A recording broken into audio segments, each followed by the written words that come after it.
Welcome to the Miami Jewish Film Festival, the world's largest festival of its kind. We want to thank all of our members, sponsors, community partners, all of you film lovers, and especially our presenting sponsors, the Center for the Advancement of Jewish Education and the Greater Miami Jewish Federation, for their continued support through all of these years.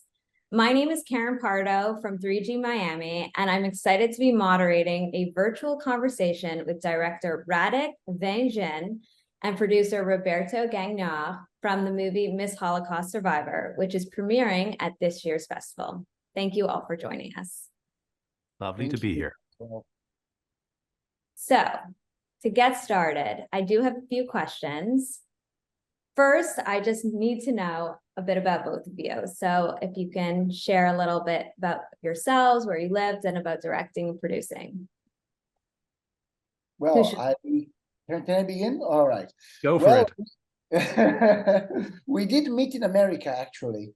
We did meet in Maine because we were some of the few Europeans in a nice little film school called the Maine Photographic Workshops in the year 2000, which was a school that we could afford at the time, but it was a very good school. Not only we learned a lot there, but we became friends.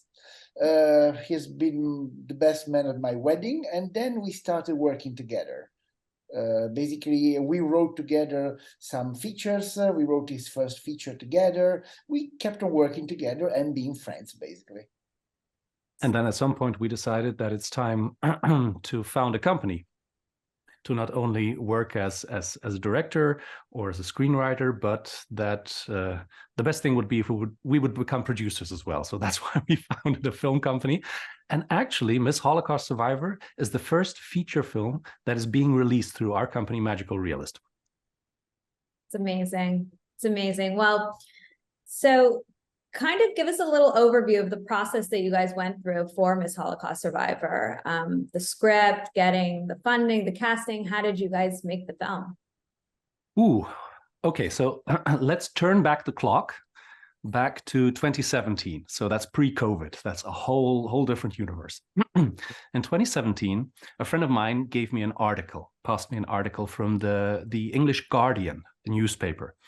And it was this article that sort of wrote about the beauty pageant, about the Miss Holocaust Survivor beauty pageant. And I read the article and I immediately thought, wow, this is brilliant. So somebody should do a documentary about this. And I'm pretty sure somebody already did. So I checked and nobody had done a documentary. There was like a short film that had been done on that, but nobody had done a feature documentary on this. So, I called up Roberto, and as usually as we do, I pitched him the idea, and Roberto said, well, I think there's something there. So next thing is, I booked a ticket to Tel Aviv, drove up to Haifa to where the retirement home is with the Holocaust survivors. Basically, I think I called them once before. Anyhow, so I drove up to Haifa and, said, I'm here, hello. And they said, welcome. We're glad that you're here and we're glad that you want to tell the story. That's how it started. That's amazing. Yeah. And then there was a long period of trying to come up with the money, because basically a first-time production company with, Radek already had a track record as a filmmaker, and I am a screenwriter and a writer in my own little right between Italy and Germany as well. But the difficult part was trying to come up with the money. And then another thing that was of the essence was to shoot as soon as possible, because these survivors sadly are in their 80s, in their 90s, they're old. And the thing is, we needed to be fast, because their stories had to be told before we couldn't reach them anymore, basically. So it was quite of the essence to get the thing going as soon as possible. And oh, sorry, go ahead. Yeah, maybe one little anecdote just to emphasize how difficult it was. At the beginning we thought, coming out of Germany, the company is based in Germany. We thought, well, it's a Holocaust topic, so we'll be able to finance it like this, because Germany finances a lot of Holocaust themed films, whether it's a documentary or a fiction. so I basically pitched the film to many TV stations here in Germany, and they all didn't give me a yes. Some gave me a flat out no. Some said, well, we don't know. And it took me a while to figure out why that was happening. And it was because they were pretty much all afraid of the risk that comes when you put together a film about, or a story of Holocaust survivors and a beauty pageant. This was something that was so weird to all of them that they were like, we're not going to take this risk. We don't know, even with my track record, and they knew, most of them knew what kind of films I do, or we do, what kind of films we stand for, but this still was like a really big risk. But luckily we have film funds in Germany. Yeah. Right. That was like the back and forth in the film between those two people. I didn't know if that was real or not. What the article, do you mean? The highlight of your, so there, at certain points in the film, I heard like a back and forth from a radio station. Yeah. Yeah. But that was not that. No. That No? was, okay, so the back and forth with the radio station is really us wanting to reflect the whole discussion which was around the topic of, is it allowed to, basically, can you commemorate the Holocaust by doing a beauty pageant with Holocaust survivors? This was something that was, because the idea is so crazy in a way, at least to our eyes and ears in Western Europe, and I pretty much in the States as well, probably. So there was a lot of, I was reading a lot of material where members of the Knesset were, going out against this beauty pageant. And then other people were saying, no, you're allowed to do this. This is, so I wanted to give that whole discussion some kind of space in the movie. And that's why everything that you hear is verbatim, by the way. Everything that you hear is taken out of either a radio interview or a newspaper article, or Reddit blogs. There were huge discussion on Reddit blogs, by the way, on that, and also with close personal friends of mine, because the weird thing is, as we were filming it, I was asking myself the whole time, well, what is my position on that? Like, what is my opinion? I mean, as a film director, as a documentary filmmaker, you try to be objective, because that's ultimately your goal. You don't want to tell the people how to feel or how to think about a topic. You want to pose questions as a filmmaker. But, the whole time I was like, well, what's my position on this? And you know what? I ultimately arrived at the position that regardless of whether you're pro or you're con, there's really only one voice that is allowed to say whether it's okay or it's not okay to take part in a beauty pageant. And that's the Holocaust survivors, the women themselves. As long as they are alive, as long as they say, this is for us an important event, it's an important evening, we feel good when we do this. It's their opinion that counts. All other opinions are secondary. That's interesting you say that. I wonder if either of you felt, when you were working with these survivors, that they were more willing to actually open up to you, if this was maybe a platform for them to be able to open up to you and tell their stories. Maybe they hadn't previously. Did you get any sense from that from any of them? It depended a little bit on the survivor, on the women. So, maybe this is a good question, because it brings me sort of to the observation that the women who survived the Shoah, the Holocaust survivors, they sometimes had a very different way in dealing with the trauma and with the memories. So, for example, Rita. Rita basically takes a lot of her strength and a lot of her why do I do what I do from the fact that she's able to tell her story. So, in the retirement home where she lives, there's groups coming, which you also see in the movie, by the way. But sometimes there's just, 2 or 3 people coming. Sometimes it's a whole group of 20, 30, 40 people. Sometimes, they get visits from visiting army units from the United States, for example. And she gets to tell her story. And that's where she, gets a lot of her strength from, because it's important for her to transport that story. Now, Tova, very, very different human being in that regard, because she took a lot of her strength from the fact that she didn't tell her story for many, many, many years. So maybe it was a little bit easier for us with Rita to get her to tell the stories than with Tova. But, at the end of the day, that's your job, or my job as a documentary filmmaker, as a director, It's not just, you know, sitting down once and you have your sheet of paper where you have your 20 questions and that's it. No, it's, you know, you want to dig deeper. You want to dig past the stories that they would normally tell to, you know, to certain truths that may be underlying, that may be, you know, hidden much, much deeper. So in that case, you know, in those terms, it's never easy, if you want. So it's always a process.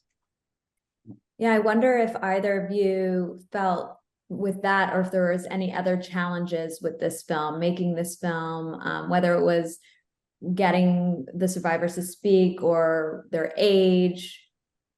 What do you guys challenges wise? In Italy, well, I come from Italy, but of course we wanted to make it an international project. We wanted to appeal to the biggest number of people as possible.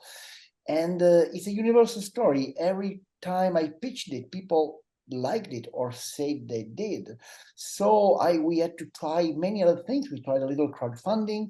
I hosted an evening here in Milano, where I live, with people, and a lot of people you're going to see in the end credits are actually people who contributed, who helped in the end.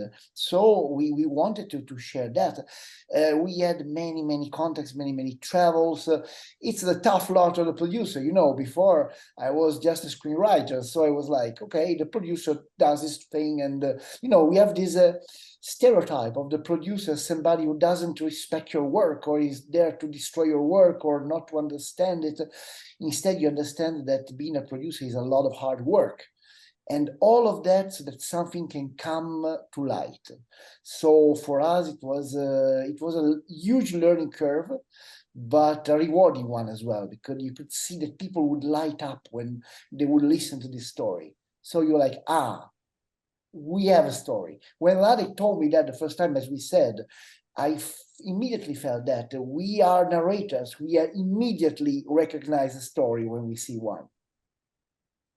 You know, from my point of view, I would say I would answer your question in three parts. The one part Roberto already touched on, which is, you know, the financing, the actually getting the means together to be able to do that movie. And Roberto, I think you already said it. The second is, in the process of filming, you start to get attached to your protagonists.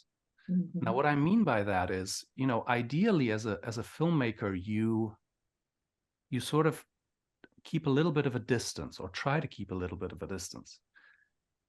Now, with a topic like that, as a human being, it's really tough and hard to keep a distance. You know, you strike friendships, you forge connections, which you know go way beyond the filming. Then there's things like, you know, when you strike these connections, of course, the first thing sometimes that your protagonists, Rita, for example, the first thing that she always wanted to do is she wanted to go and have ice cream with us. Like we ate ice cream more often than we actually filmed. I love that. But it's part of the process as well, you know. But you can't just do that, otherwise you will, you know, never be filming. So you have to strike a balance there. So that's one thing. You know, filming in Israel is also can be quite demanding sometimes, because you know, at times it could be very chaotic in terms of, you know, what's happening next. It's like we have this it's really funny, because coming from Germany, you have, you know, you come from a country where everything is sort of square and you know, rectangular, and there's rules, and there's, you know, you do this, then you do this. If you don't do this, then this happens. The first time when you come to Israel, everything's in flux, everything's very chaotic at times. You know, you improvise a lot, and you have to sort of learn to deal with that. After you've learned it, everything's fine, you just go with the flow. But, you know, as somebody coming from Germany, it was a little bit tough at times. So that's in the filming process. Now, we were lucky enough to be, you know, we never had any opposition from any of the organizations, whether it's the retirement home or whether it was, you know, this group of evangelical Christians, or the Holocaust survivors. They were all really positive, and they tried to make things possible. So I never had any opposition in terms of that. Mm-hmm. And the third part of answering your question is, you know, when COVID hit, that was a big hit for us because it completely destabilized our whole post-production process and our filming, because we still hadn't finished filming everything.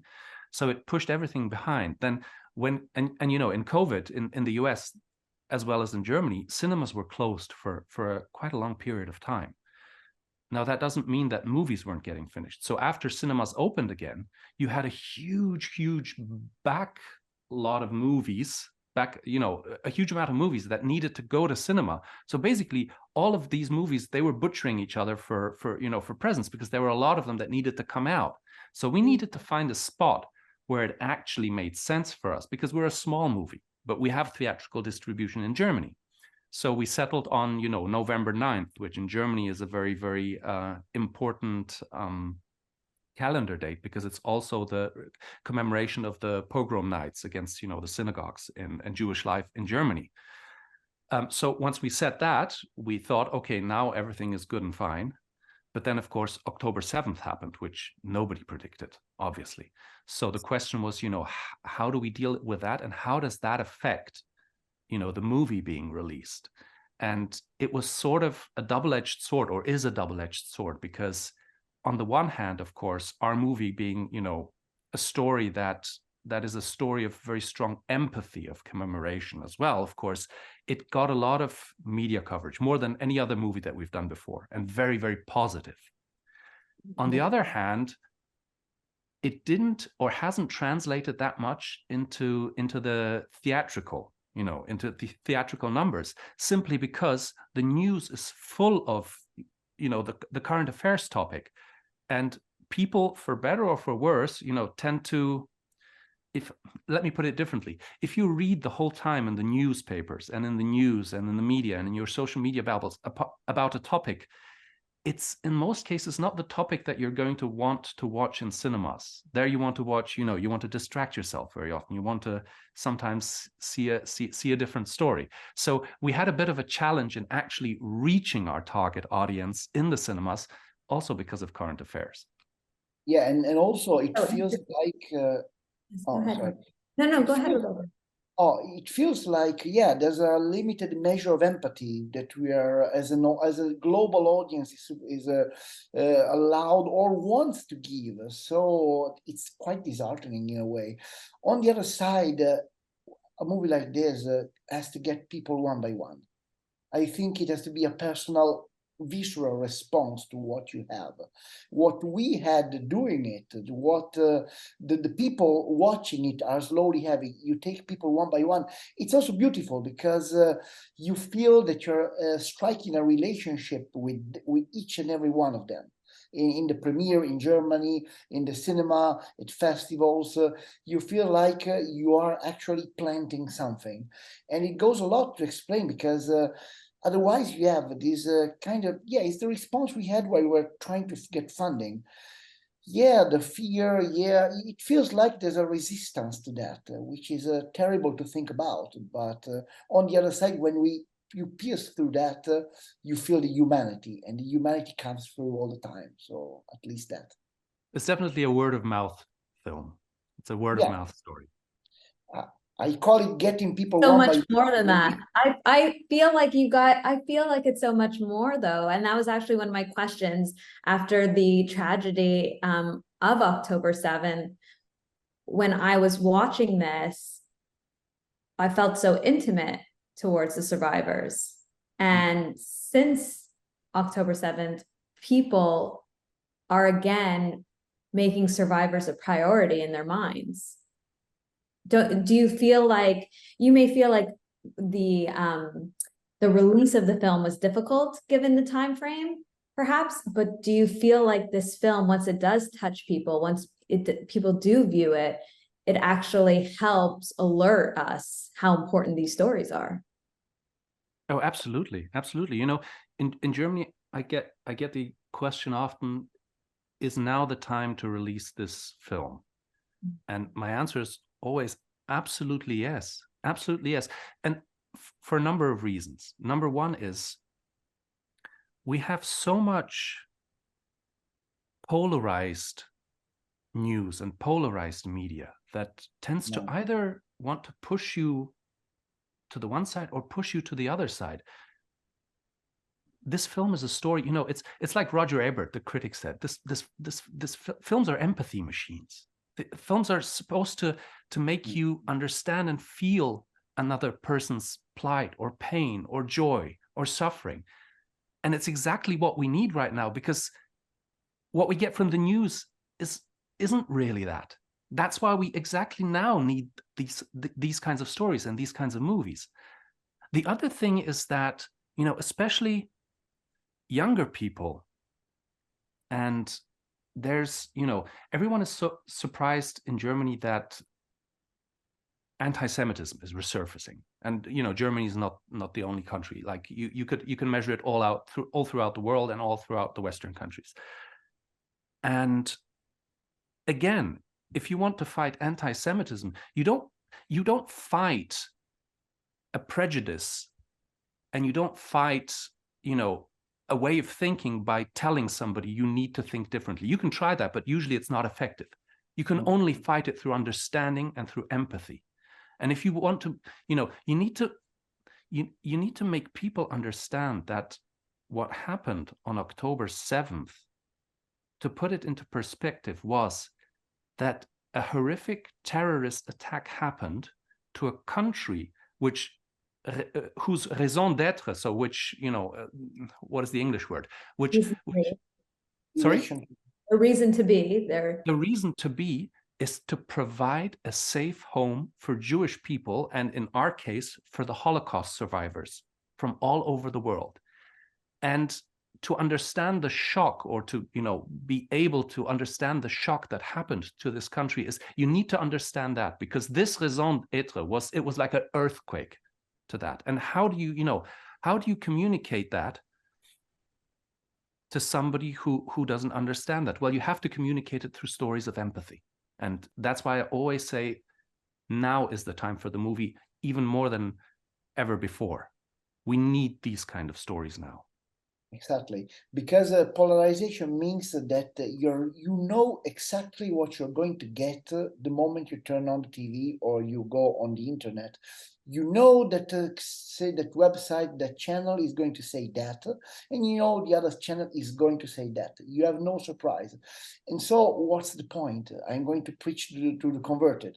Instead, what we are going to do here, what we are trying to do here, is to go beyond that, is to go through humanity, and to show. That's why we wanted to be fair and open, and to be attentive also to the humanity in everyone. Our survivors, if you see the movie, they are very human in every single way. They are beautiful because they show every facet of them.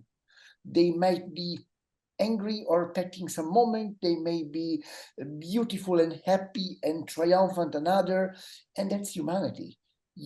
I always feel that with survivors of the Holocaust in Italy, of course, we have a tradition of fascism, and we have a tradition of anti-Semitic laws during fascism. So, of course, we have been raised to understand why these things happen, to learn, to study these things, but yet anti-Semitism is rising, and there's always the danger of not going beyond that lesson. You know, they don't become human beings. They become the survivors become somebody that has to be.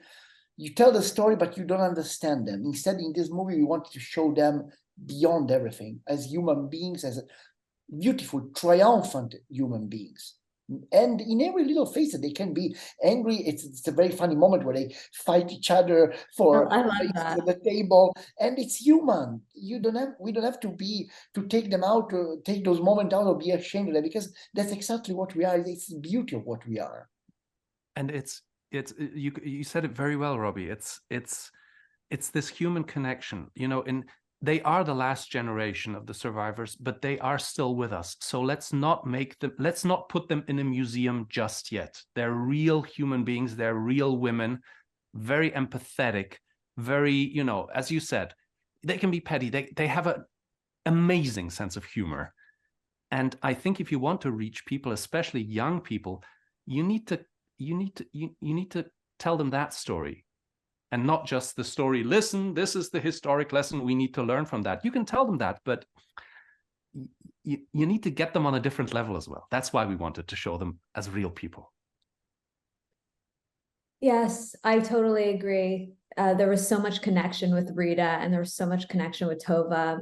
And I guess before we finish up, I want to ask you both, why do you think their stories, this film, with October 7th, with current events, with anti-Semitism, everything, why is it so important for maybe not to just reach people word of mouth, but really to get that global reach like you hope? Why is it important? Well, it is important because again, it's about time we stop considering things under only one lens. Our story shows that you can go beyond trauma.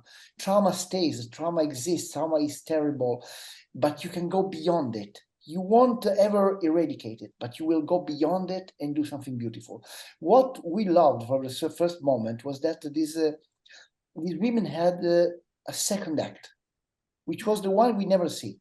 We usually see the harrowing, the terrible suffering during the Holocaust, but then we never see in this kind of documentaries that these people went on and they won because they had families, they had children, grandchildren, great-grandchildren in some cases. They set up businesses, they got diplomas, they traveled. So, living well is the best revenge. It's a platitude, but it's absolutely true, because these people, every single one of them is showing that they lived well. They did something wonderful with their lives, even with all that happened before. So I think it's a lesson for everyone. Because in these days we tend to see that trauma is something all-encompassing, even with lesser trauma. These people went through the definition of a terrifying, huge, enormous trauma. But then they went on and they did something wonderful with their lives. Mm-hmm. For me, it's also because it gives me hope. Like, if I have to nail it down in one sentence, it's a story that gives me hope. It's, Robbie, you described it with, it's not just focusing on the pain. That's the thing that I liked about this beauty pageant, or I still like, is that it celebrates the life after the Holocaust.